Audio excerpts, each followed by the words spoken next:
religion is very old. It's before Christianity or before Islam together, but still the number is low. Why?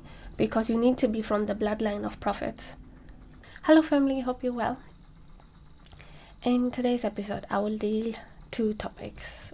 One is why non-Muslims are not safe in Muslim countries, and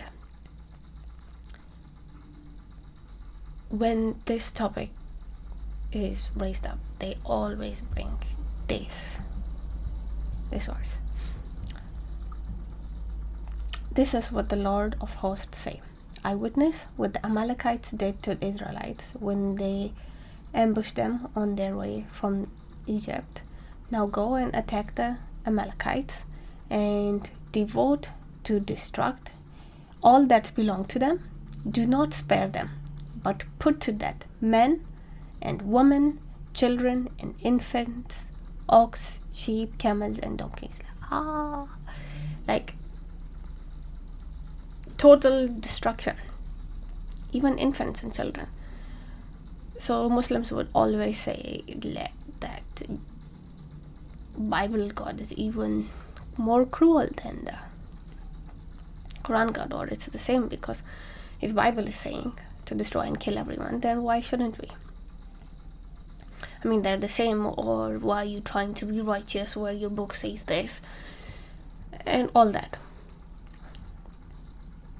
So the answer to that one is, see here it says Amalekites.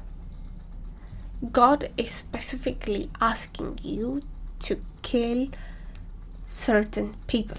It's very specific. Do you see any Amalekite living near you these days? In your neighboring or any country where Amalekites live? No, this law or this order was for that time, for that particular people only. It doesn't say go and kill everybody. No, it says Amalekites. Go and kill Amalekites. And what they used to do? Amalekites used to burn their children for Baal. So in the temple of Baal, when you go, there is tiny skulls. The temple has tiny skulls of babies because they say if you burn your children, then you will have lots of money, you will be prosperous. So basically you're sacrificing. So they will put fire around Baal, and then they throw their alive crying babies in that fire just to be successful in their life.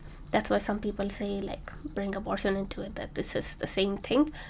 I'm not gonna get into that for now, but I want to say that this is what they used to do, and that's why God was very, very upset with them. And the moral of the story is God asked for Amalekites, specific for that region, that time. And it's not so you can get their wife and children and money and enjoy. God does not want anything from them. Even their sheep and donkeys, like, he just wants to clean slate. He doesn't want anything to do with them. Finish them off. You're not killing them for money or anything. You're killing them for God, and he just wants to get rid of them. Because they did such a big crime in the eye of God that it was not forgivable. So please keep it in your mind that it's for Amalekites. It's not for anybody else. But if we go to Quran, it says they desire that you should disbelieve, and they have disbelief, so that you all become equal.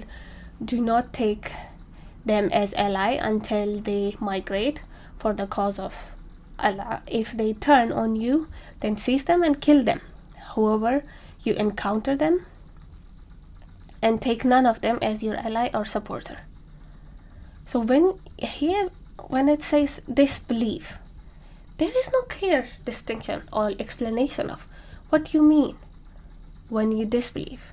So all the other religions, when they say you shall not kill, that's it, stop, period. You shall not kill.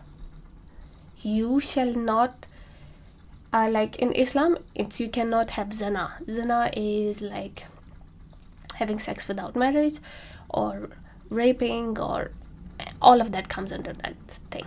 So zina is not allowed, it's haram. But then It also says, let's go here.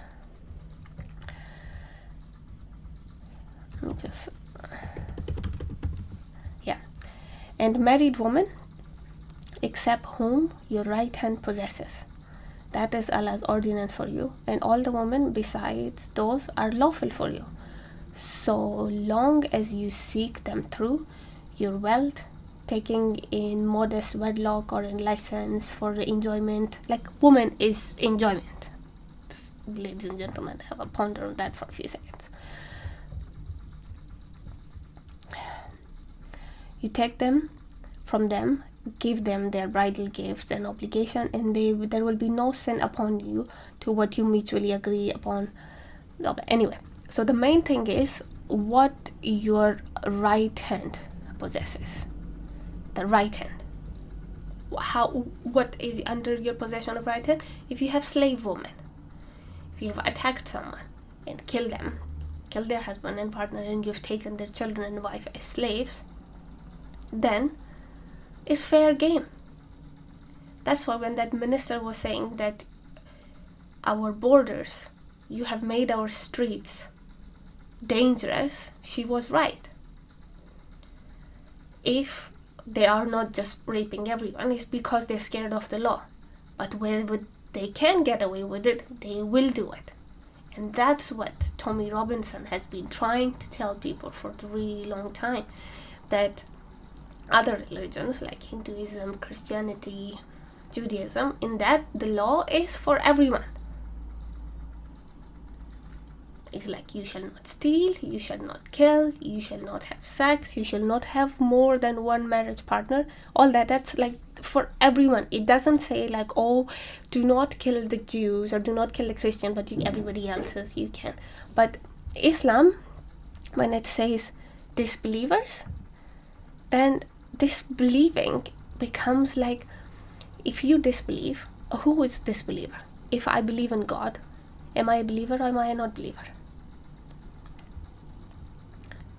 I'm still a Christian, I believe in God. And if you don't believe in anything, you believe in science, what, like, if you do not, this disbelief becomes very vague, and they will use it.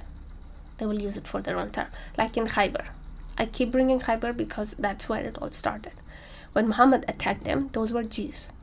Oh, Islam is Abrahamic religion and all that. You cannot become a Jew. Like one day you woke up and say Shahada, you become Jew. You cannot. You need to be born. Your mom or dad has to be Jew for you to be a pure Jew. Or even like part Jew is because of that bloodline of Abraham. Is Prophet's bloodline. That's why that they are so little. Let's have a look at this one.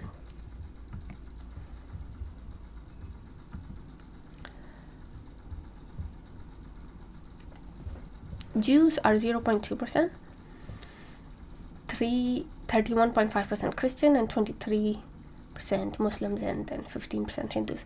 So you see the number of Jews. Jewish religion is very old. It's before Christianity or before Islam together, but still the number is low. Why? Because you need to be from the bloodline of prophets to be a Jew. You can't just wake up one day and become a Jew. Whereas Christianity, you can convert to Christianity. That's why the numbers are more. So if you go and attack the bloodline of prophets, because all the prophets came from the Jewish bloodline. Even Jesus was born in a Jewish family. His mom was Jew. His earthly father, Joseph, that looked after him, he was a Jew. Then you go and attack the bloodline. That is not right. You can't. But because the Quran says disbelievers, then you become fair game. The rape, murder, even there was an article going on, people were searching, is it okay to steal from non-believers? Like non-believers, is it non-Muslim? If it's non-Muslim, then everybody is a fair game, and that's why the streets are not safe anymore. And because it says non-believer, then in Pakistan people have been killed, then they've been set on fire. This was the last year attack where they burned the churches and broke the buildings. And this woman was just wearing a dress and they were there to kill her. So when you say disbelief, and this is a Christian woman, that she will be sentenced to death. Because when it just leaves such a vague term, disbeliever, then you would pick and choose. If you want to kill me, like, you're a disbeliever. When I converted, some of the family member was like, she cannot set foot in our house because she's a disbeliever now. So when you are a disbeliever, she like, he disbelieves. They dehumanize you. You're not a human anymore. And that's why raping, killing is fair game, like what they do to lots of Hindu girls and Christian girls. They are kidnapped and forced, like they're saying, like forced conversion. They are kidnapped and forced into marrying people, and police is trying to retrieve them. There's so many Hindu and Christian girls go missing in Pakistan. Why? Because the term is disbelief. So if they are not Muslim, then they are fair game.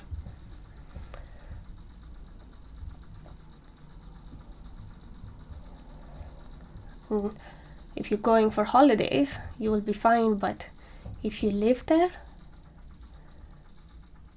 it's very dangerous. It's very dangerous. And that's why I wanted to make this very clear. That here, God is talking about particular Amalekites. He's not saying for everyone. But in Islam, it becomes very vague, which means everybody and anyone and everyone. Well, my family, they have come to their senses, and I'm welcome everywhere now, and they don't bring the topic of religion, so thank God for that. But it was just an example of how far they can go. That this is my bloodline, my whole family. If they feel like that, just imagine. Once they label you as kafir, you are not safe.